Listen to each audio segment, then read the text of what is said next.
Rise of Kingdoms, we all know the top 3 best marchers in the game. We know Zhulang Herman, we know Nevsky Joan, and we know William Liu Chair, but a lot of people neglect the next 3 marches, your second best march for each troop type, and these marches are very important. So today, I'll be going over the second best march for each troop type and discussing the pros and cons of each and telling you which one is the best second march, which means you can decide which troop type you maybe decide to invest in first or which troop type you feel is best for your account. So if you're a lower spender or free to play or you're looking to run somewhere between 3 to 5 marches, you want to stick around to the end of the video.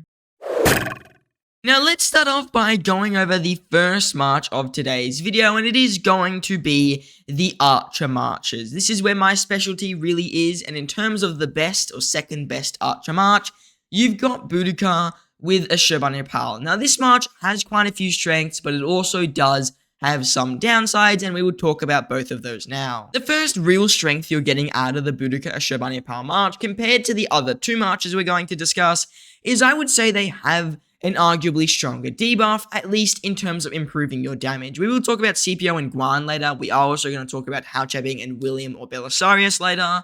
But Boudica Prime has got a really good skill damage taken increased debuff that she is giving your opponents with a 30% march speed reduction. We don't really care about that, but that is technically a little bonus as well. But really that 35% skill damage taken increase, the second you put it on a march, especially if Boudica is your fastest raging commander, you're pretty much going to decimate them if you have any single target commanders in your murder ball. It's a really, really big upside of Boudica and something that is very nice. On top of this, the march is pretty much silence immune, so any silence commanders, Boudica is definitely going to be shrugging that off, which is good. It is some immunity you get, it's an ability you have on the open field, and you're also just able to, in most situations, use that to your advantage. There's no downsides to this skill at all. It is just a very good bonus that only a few commanders have. On top of this, Boudica is one of the more stat-heavy archer primary commanders, which is definitely something that is quite nice, and is obviously going to make the march a lot better. The other good thing about this march is you do have some amount of AoE through Ashurbanipal's first skill, where he's dealing 1,500 damage to 5 targets in a fan-shaped area. On top of this, you're getting tons of stats with Ashurbanipal's expertise because you're getting up to 60% of stats there if you get a lot of luck between his active skills, and it is really, really good. And then you've just got other fairly decent stats to have nowadays. You've got good march speed between both Ashurbanipal and Boudica Prime, and you've also got an Ashurbanipal's kit. You've got some normal damage reductions, which is good in the smite meta. A lot of archer commanders don't really have a normal damage reduction, like Zhulang doesn't have any, and commanders, I think even Herman Prime doesn't have any normal damage reductions, so you'll notice that it is a very good thing Ashurbanipal has a couple of those to help you against stuff like William Liu Chair, and help you in those fights as well, so it is definitely a nice thing to have. It gives you a lot more meta potential, and it is very good if you want to use him on the open field to counter infantry, which is where these archer marches will most shine. Another really good benefit of Boudica Ashurbanipal is if you're targeting only a single target, and this is just a small bonus you get, Ashurbanipal has the current highest single target archer damage in the game because he deals 1,000 direct damage to a single target troop onto his active skills. So he's going to deal 2,500 total damage factor, and the fact that he's got the most single target paired with Boudica Prime's single target heavy debuff, it really does make a lot of synergy there, and it gives you a march that can be used in 2 situations. It can be used in a situation where you need single target damage, and it can be used in a situation where you want some AoE, which is where Ashurbanipal's active skill can be very good, but you still get a nice amount of single target damage there, and a lot of people neglect that single target damage is still a good thing, and I might make a video on this later, but single target damage is good because unlike AoE, single target damage actually kills the target you're attacking.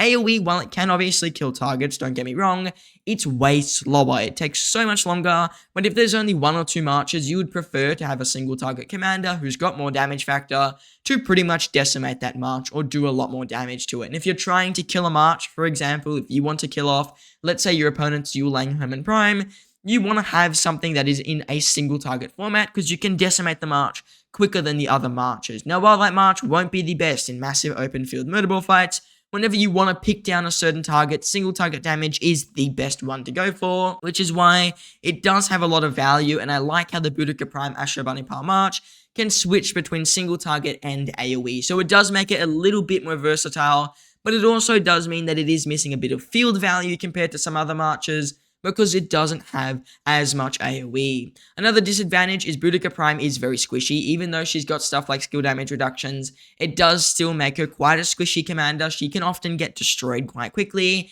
and because archers, even though this march is one of the faster ones, are not the fastest in the game, they can often get headhunted, which means you'll just get decimated if you get a little bit unlucky. It's certainly a bit of a disadvantage. On top of this, Boudica Prime is healing. You don't really like that in a commander. Even Boudica Prime nowadays, definitely nowadays at least, the healing is not a good thing for her. Maybe a while ago when she was first released and she was one of the main meta commanders, healing served her well because it gave you more troops and she wasn't really getting countered because of it. But nowadays, it isn't the best thing to have that healing factor, and it does kind of ruin her march a little bit. It's not the worst. Don't keep that in mind, but it is definitely something that is going to impact her effectiveness. In terms of a Shobani, he's meant to be a rally, so some of his skills are pretty much useless. So if you can see here on his third skill, whenever he's attacking a city, so the rest of that skill is useless. Then you've got the fourth skill after, if this commander is leading a rally attack, everything else is useless. So Shobani, he's missing a little bit of value in his kit there, and also his AoE is not the strongest. When we get into some of the other marches today, you'll notice they've got a lot more, at least higher damage AoEs, which can make them a little bit more valuable in bigger open field fights. So a Shobani, while it's got good single target damage mixed with AoE, if you really do want that AoE, which there are situations of course where AoE is king, and it is usually slightly more than the single target situations, Shobani AoE, it's around the same strength as Nebu, which of course is still decent, don't get me wrong, but it is not the best in the game by any margin.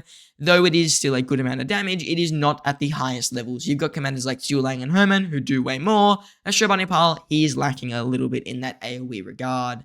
The last thing I will say about this march, Boudica, she is definitely looking at some form of or at least one of the archer commanders is looking at some form of a replacement once we see some smite commanders, and there's going to be a lot of shifting around. So investing in this march now is not the best idea, and it is something that I think a lot of people should keep in mind, especially with Boudica Prime. Shobani, he's newer, but Boudica, she's going on, I think, 2 to 3 years old now, which is definitely a very, very long time. So Boudica, definitely not the best in that situation, not the worst, but she is just not your best number one pickup. Moving on to the second best cavalry march, this is where we get another two options. You've got Hao Bing with Belisarius Prime and Hao Bing with William I. And my general consensus is, if you're running 5 marches, Belisarius is better. If you're running 4 marches or 3 or whatever it may be, William is a better option, and they do have their pros and cons. And the first thing I'll talk about is the strengths of Belisarius.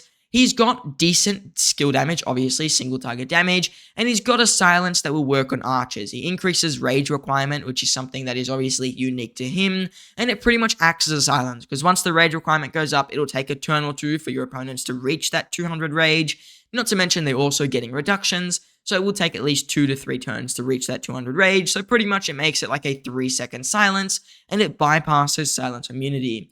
Another good thing about Belisarius Prime is his expertise being an instant debuff. You just chuck on your opponents the second you hit them. So once you surround your opponents with 5 or more marches, you are looking at a 12% more all damage boost, which is really, really good. And that's your march, each of them dealing 12% more all damage onto your opponent. Because they have a 12% more all damage debuff on them, it's pretty much like giving yourself 12% more all damage on all your marches, and it is really, really good as a supporting skill.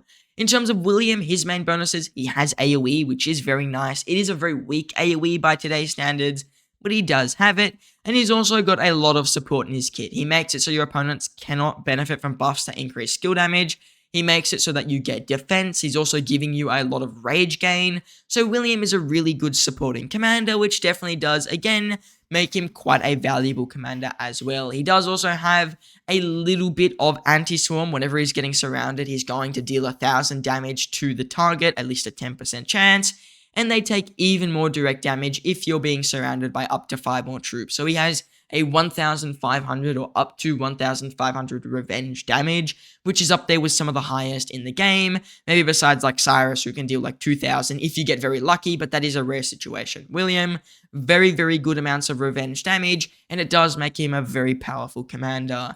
In terms of Hao Bing's in a situation where he's one of the newer Cav commanders, obviously not as new as Belisarius, but he's one of the newer ones. He's got a lot of single target damage.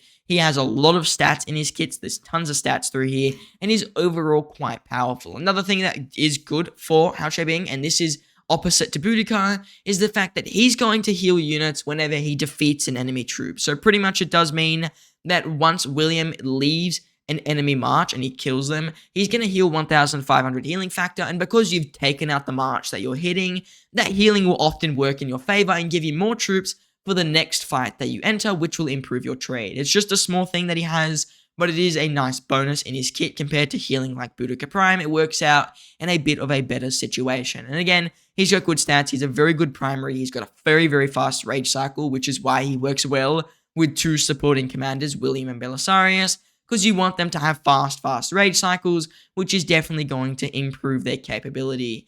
Some disadvantages with these marches. We'll start off with William. William's very outdated. I think that he's definitely going to get hammered once we see more cavalry commanders. He doesn't have much time left in the meta, and like I said, his AoE is low. His stats, while they are still decent nowadays, are much lower than a lot more of the more meta commanders like Nevsky and Hao Bing, and they're very much lower compared to some of the other troop types like the archers and infantry units, who have gotten a few more powerful commanders than cavalry, often with higher stats. So William, he does in some situations fall behind in that regard, which is a definite thing that a lot of people can keep in mind. Another thing is, because he is much older, you really do want to expertise him nowadays, and his fort skill is not the most valuable, so it can kind of screw you over there as well. So there's some disadvantages with William. In terms of Belisarius, he's only good as a supporting commander, and if you don't have 5 marches, he's completely useless. It's really as far as that, I would say. So you're kind of in a rock and a hard place if you're not running 5 marches. You'd want to pick up William, but then Belisarius is technically still a bit better.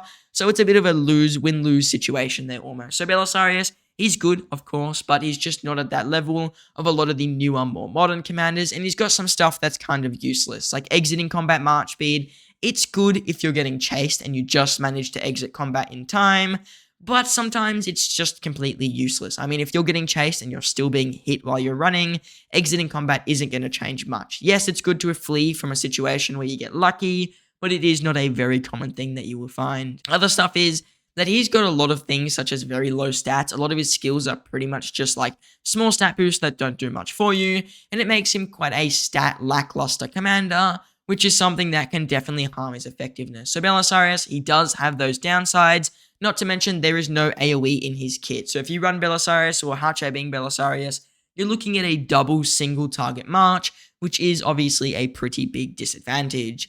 The last disadvantage that we're looking at is Hao Bing, very, very squishy. There's almost no tankiness in his kit, like, at all. I mean, I don't think he has anything that is tanky besides maybe a little bit of defense on that third skill. So he's not tanky by any means, and he can definitely get screwed over if you are running him in terms of just like trying to slam yourself into an enemy murderable. So if you're doing a lot of swarming and you're getting swarmed back, he can definitely get squished down quite fast, which will make your Belisarius a lot more ineffective because you won't have his debuff for as long. So it definitely is something we should keep in mind. Hao being very, very squishy, but he is a very high damage dealer. So often he works well with Belisarius or William, but very, very, very, very squishy march. The last thing I'll say, you need 5 marches, of course, to run Belisarius, who I would say is a better option. So when we get into the best marches that you should use of the 3 we're going to talk about today, you will notice that Hao Bing is definitely going to get ranked down in terms of if you're not running those 5 marches. William also does benefit when you have at least 5 marches because you're going to give yourself a lot of extra rage if you have 5 marches. So if you have 5 marches, you're buffing all 5 of them. But unlike Belisarius, you don't get penalties if you don't have 5. If you don't have 5 marches and you're not swarming with 5, Belisarius will lose damage. William, you still give yourself buffs and you'll just buff one of your other allies' troops. Now, when it comes to the infantry second best march, infantry are in a very weird situation with their 2 best marches. It's very difficult to say which one is going to be the best, because a lot of people have different murderable mix-ups. A lot of people run stuff like Alexander Leo Chair, and then they've got stuff like a William Wallace with a Scipio Aemilianus. So I think Scipio as the primary, because he does have a silence when he is the primary. So he's obviously got, there's a lot of weird stuff going on with infantry, and I think arguably their second best march nowadays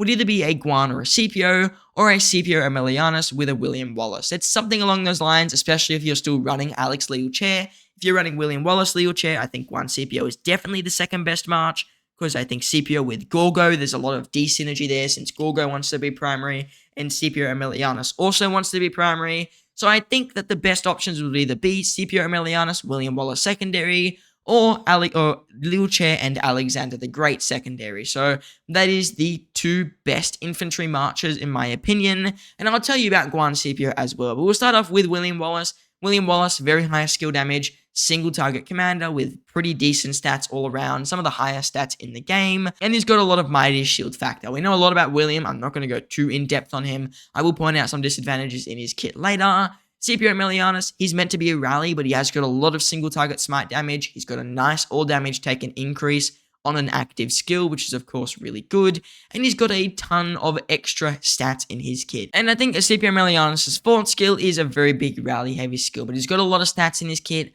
He's got a lot of stuff such as, for example, increasing his rage gain after he uses an active skill, which is good because it synergizes with pretty much every single commander. Instead of, for example, like Scipio Africanus, where you need to silence the opponent, there is a lot of synergy there with Scipio Aemilianus. So even though you don't really need to run him as a primary commander, I guess you could run him with Gorgo as the primary, Scipio as the secondary. I could see that also working as a march, but there's just too many marches for infantry for me to say that there's one second march set in stone. So we're going to stick with a William Wallace and a Scipio Aemilianus just for simplicity's sake, since I know a lot of people still run Liu Che with Alex, and then they're trying to decide their second infantry march, whether it be William Wallace with Scipio or Gorgo with William. There is a lot of conflict going on about that, but that is really one of the best infantry marches. It's going to be William Wallace with a Scipio Aemilianus. The other one is a Guan Scipio. This march is a double AoE march. They've both got really good debuffs. Scipio's got a 30% health reduction for 3 targets, which is the highest in the game, and then Guan Yu has a 3-second silence for 3 targets. It's arguably the best debuff in the game by a fairly large margin, because it can pretty much just shut down your opponent. So there's a lot of strength within Guan's kit, but there are also some disadvantages with Guan Yu especially. Guan Yu is super outdated by many years. I think he came out in 2020, maybe 2019 if I'm not mistaken, which is long. He's super outdated. His relic is not that good, and he's not the most overpowered infantry commander. He's also the squishiest thing you'll ever see, because he quite literally has got no, and I mean no defensive stats at all in his kit. He is pure damage, nothing else. He's just damage. So Guan Yu, the squishiest commander in the game by a mile. There is nothing but damage in his kit. And of course, a good offense does make a pretty decent defense, but you want to run him as a primary as well. So a lot of people will gun for Guan Yu. He needs to be primary to deal 2000 damage AoE. So he is definitely a commander who is very squishy, not the most meta nowadays, but his debuff is still extremely powerful. The other infantry commander, Scipio, he only has like one real downside. He's really stat heavy, he's really strong by a lot of means.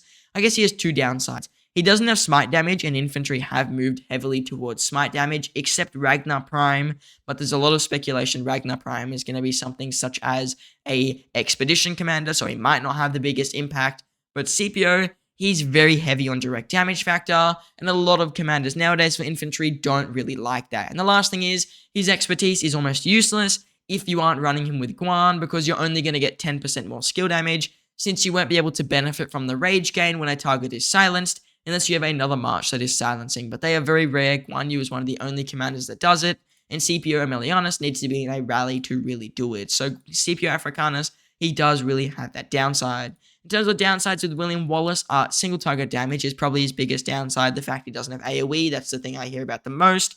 And also some people say he does feel a little bit lackluster on stats. Reading him, it doesn't look like he'd be lackluster, except maybe his 4th skill is really low. So generally, I'd say he's still a decent commander, but he is missing a little bit on the stats punchy side, though he does have some unique things, but a lot of his stuff isn't the most overpowered. He's a good commander by a lot of means, but he is not the most insane. And then Scipio Aemilianus, also there's just no AoE in his kit, which definitely, again, a lot of people say brings them down, because at least having some AoE in a march is almost essential. Too much is sometimes bad, so Guan Scipio, and if you're only running stuff like Guan Scipio, Zulang Herman, and if you go crazy and do something like a Joan William, which no one would ever do, but let's say you were doing that, then you're going to notice you're not dealing enough single target damage to really kill a target. But when it comes to putting some AoE in there, a lot of commanders, you want to have a bit of AoE, but if you ran a William Wallace with a Scipio Aemilianus, you would pretty much have no AoE. Now, in terms of which march I think is the best, I'm just going to say it pretty much outright.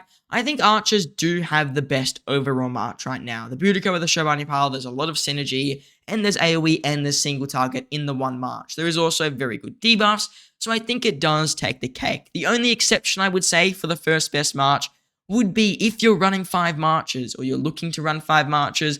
Housekeeping with Belisarius is probably a slightly better march than Boudica Shobani pile. Even though you don't have AoE, the support from Belisarius is just insane when you have 5 marches, and it does make him quite a decent commander, and Housekeeping is probably, in my opinion, better than Boudica Prime just because he's a newer commander, he's got more damage, he's overall a more rounded commander with just more stats. So it does make him a better commander, and Belisarius a really, really good debuffing and support commander. But in most situations, for most players, if you're only going to run like 4 marches, Boudica with a Shobani pile makes most sense at the moment for that second march. I still don't think you should pick this up. I'd rather just getting an infantry march, which I'll talk about in a second, because it isn't the best investment. But if you've got Boudica or Shobani pile already, then you can definitely run them as your second march for archers. In terms of the infantry march, they've got probably, in my opinion, the weakest. You either go Guan Scipio, which is very squishy and out of date, or you go William Wallace with a Scipio Aemilianus, and it again is a little bit of a single target heavy march without very much to it. It's just stats and damage, but it is the arguably best investment right now. The Cavs are due to get a new good commander soon, which means we could see something like Housekeeping fall out the meta. We could even see Belisarius fall out the meta, which I doubt, but it is possible. So there is a chance that both the Cav and Archer March are not a good idea because of their investment potential, and the best idea could just be an infantry march if you're looking to play the long game. So if you want long-term value, I think the William Wallace with Scipio Aemilianus, or if you're running William Wallace with your Leo Chair, you can do something like a Gorgo Scipio, or even maybe an Alex Scipio. I don't know how that would work, but maybe it does. I haven't tested, so don't quote me on that one. But even just running William Wallace with Scipio or Gorgo with Scipio is a very good idea. Even Guan Yu with Scipio, if you already have it, would just be better than going and grabbing another Archer March or Cav March just to save yourself the gold heads and wait for something slightly stronger. So it is a bit of a rough situation right now when it comes to picking up a second commander, and that is why the answer is a bit open-ended. I think generally the strongest would be Boudica or Shobani pile. I think the most logical is to get infantry because of the fact that they are both brand new commanders and they have higher investment potential, and I would say that the most powerful in the right situation would be Housekeeping Belisarius, but if you're not going to run 5 marches, William is just too outdated for me to say that it is a good idea. Now, if you found today's video interesting or helpful, I'm just going to ask you guys to consider subscribing to the channel. Subscribing is really, really helpful to me. It helps support my channel, it helps support my videos, and it also is really, really good for a channel that's small like mine. So compared to subscribing to some million subscriber channel, I really do benefit from every subscriber that I get. So people who subscribe, a massive thank you to you, and to everybody that already subscribed, an even bigger thank you to you as well. So thanks for subscribing, guys. It really supports me. I very much appreciate it. And I just want to say thank you all for watching, and I hope to see you in the next one.